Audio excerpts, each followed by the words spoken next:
예, 오늘 그림으로 보는 과학 뉴스는 예, 지난 시간에는 물리학상 얘기를 했어요. 그래서 물리학상을 얘기하다가 우리 안인선 선생님이랑 예, 쓰러질 뻔했어요.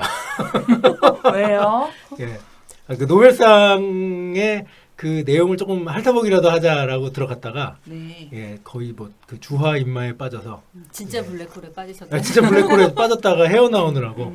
예, 근데 이번에 또 그 두려움을 느끼면서 하지만 할 건 해야죠, 그죠? 우리가 할 건 해야 될 것 같아서 오늘 이 시간에는 화학상을 먼저 한번 짚어보려고 합니다.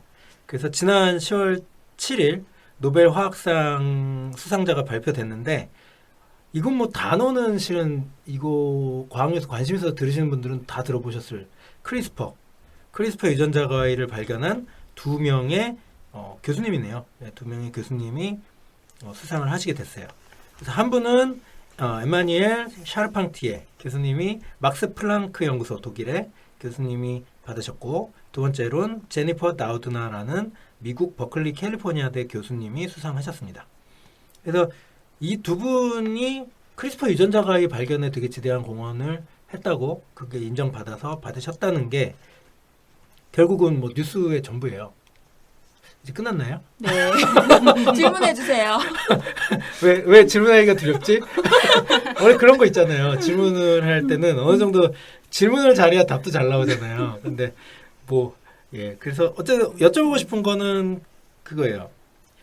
이분들이 그러면 발견했다는 그런 크리스퍼, 여기 3세대 크리스퍼라고 얘기를 하는데 이 크리스퍼라는 건 무엇이고, 그리고 이분들이 그럼 어떤 기여를 했길래 노벨상을 타셨는지 그거에 대해서 먼저 좀 여쭤보고 싶습니다.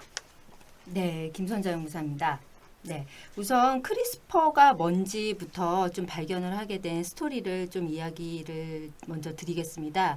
그래서 미생물학자가 이제 세균을 연구를 하던 중에 세균의 염색체 안에서 바이러스의 그 유전체를 발견을 한 거예요. 세포 안에 바이러스가 있는 걸 발견한 그쵸, 거예요? 그쵸. 세균의 유전체 안에 바이러스의 염기 서열들이 그러니까 군데 중간 반복적으로 배열돼 있는 그 구조를 발견을 했어요. 되게 독특하네요. 네네네. 그래서 사실은 이 미생물학자가 요때 발견을 했을 때는 요 구조 자체가 크리스퍼예요. CRISPR이라고 해서 크리스퍼라고 부르는데 이제 풀네임이 있겠죠. 약어예요, 그게? 네네, 약어입니다. 그래서 클러스티드, 레귤러리, 인터스페이스드, 숏, 그다음 뭐지? 팔린드로마믹, 리피트.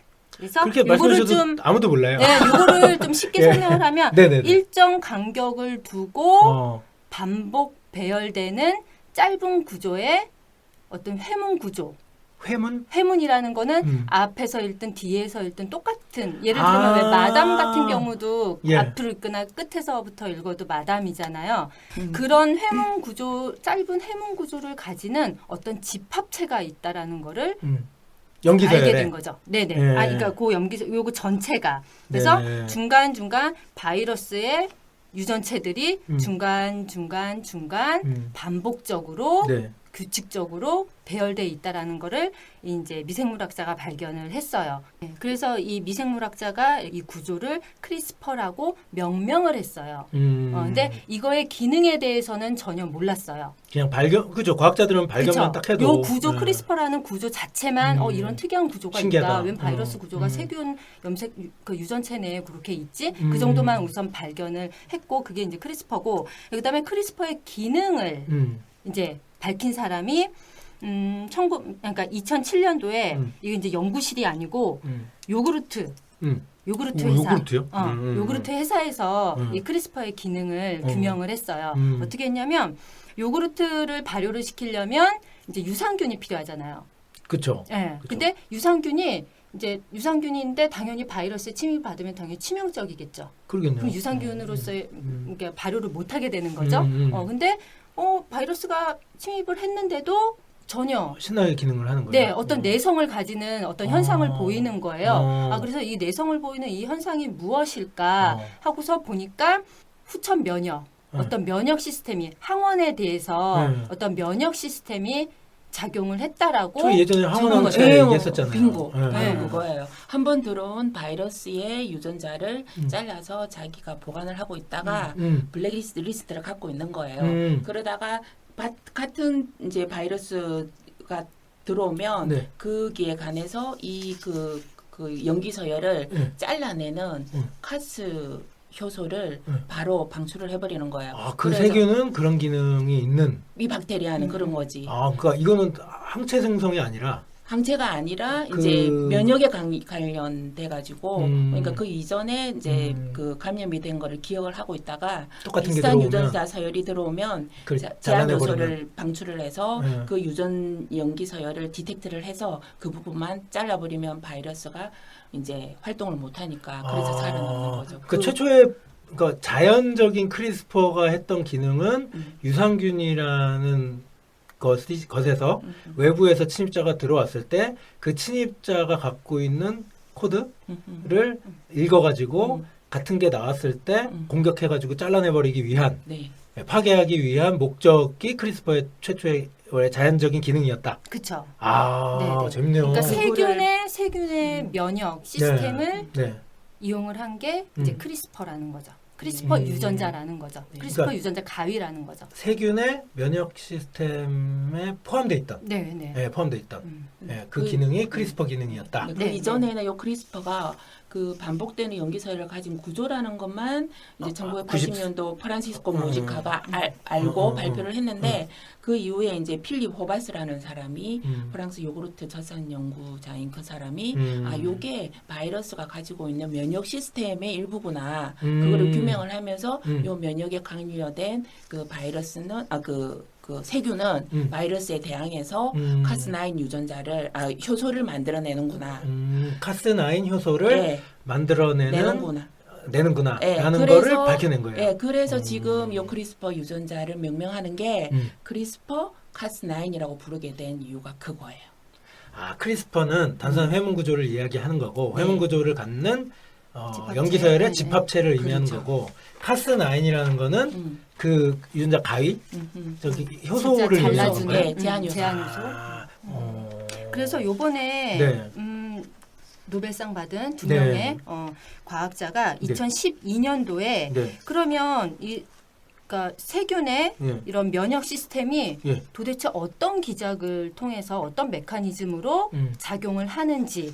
아, 그러니까 그런 걸 발견은 했는데 네네. 이게 실제로 왜 이렇지를 탐구해 가기 시작한 거예요. 그쵸, 그쵸. 어, 그러니까 그쵸. 그 앞에서 요구르트 회사에서 세균에도 음. 어떤 이렇게 그 면역 시스템이 작용을 한다라는 항원에 대한 면역 시스템이 작용을 한다라는 거를 알았고 그러면 그럼 이게 어떤 기작으로 되는 건가? 그게 이제 바로 이제 카스9도 나오는 거고 네, 그런 기작들이 나오는 겁니다. 예. 근데 뭐 말씀 주신 것처럼 이 2012년에 발견한 아니면 발명한 크리스퍼 유전자 기술이니까 발명한 거겠죠. 예, 그거 전에도 1세대, 2세대 기술이 있었다는 얘기인데 이게 3세대라고 얘기를 하셨는데 그럼 그 1, 2, 3세대 차이가 뭡니까? 네. 유전자 가위라는 게 가장 중요한 기능은 정확한 부분을 내가 원하는 정확한 유전자 부분을 자르는 게 가장 이제 중요한 기능이잖아요. 찾아서 자르는 거. 그렇죠. 예, 예. 다른 엉뚱한 데를 자르면 안 되는 거고 내가 큰일 원치 나죠. 않는 그러면 큰일 나는 거죠. 근데 1세대 징크핀건 유클라제 같은 경우는 네. 그 염기 서열을 인식하는 염기 개수가 10개에서 12개예요. 아니야, 8개에서 10개. 8개에서 10개. 10개. 예. 징크핀거가. 그다음에 탈렌, 2세대 탈렌이라고 하는 거는 10개에서 12개의 염기 서열만 인식을 조금 더 해서 늘어났네요. 자르는 거예요. 늘어나는 거죠. 음. 그럼 3세대는 3세대 이번에 이 노벨상을 받으신 분들이 좀 더 길겠죠. 네. 21개의 염기 서열을 거의 인식을 2배. 해서 예. 그렇죠.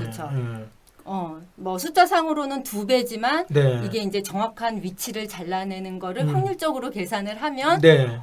어마어마한 숫자거든요. 그렇죠. 네네. 그러니까 그래서 아까 염기서열이라는 게 4가지 종류의 음. 염기들로 표현이 되는데 근데 이게 뭐 10개였을 때랑 20개였을 때는 각각의 그 자리에 표현될 수 있는 게 가능성이 4가지씩 있으니까 지수적으로 그 표현 가능성이 커지는 거고, 예, 그러면은 이게 기술적으로 저희가 원하는 연기 서열을 찾아내는 데 있어서 도구를 주는데 뭐 8개에서 10개 정도의 연기 서열만 갖고 네가 원하는 어떤 형질을 갖는 유전자 서열을 찾아봐 라고 얘기하는 거와 네. 20개나 되는 표현할 수 있는 그 가능성을 가지고 원하는 서열을 찾아봐라고 할 때는 그 원하는 연기 서열을 찾아낼 수 있는 확률이 훨씬 비약적으로 증가하는 뭐 그런 거겠네요. 네네.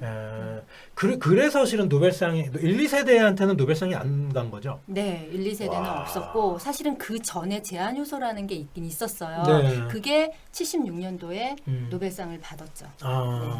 알겠습니다. 네. 그런 면에서 보면은 이게 아까 요 수상하신 두 분이 그 기능적인 부분을 이제 이분을 과학자라고 불러야 될지 교수님? 기술공학자라고 불러야 될지 그 모르겠는데 어쨌든 그거 기능을 인공적으로 하는데 성공하신 시점에서부터 8년 만에 노벨상을 받으신 거래요. 근데 네.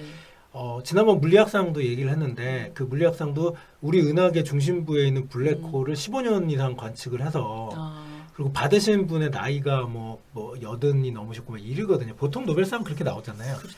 근데 크리스퍼 같은 경우는 이제 되게 이것도 이례적인 거다라고 얘기 나올 만큼 그 발견이 그러니까 인류사에 되게 큰 변화를 획기적인. 줄 수 있는 네. 획기적인 그런 발견이자 네. 발명이다. 네. 인공적으로 했다면 네. 그걸 평가받은 것 같습니다. 네. 예, 그래서 오늘 뭐 그 얘기에 대해서 진짜 비교적 짧은 시간이었는데도 네.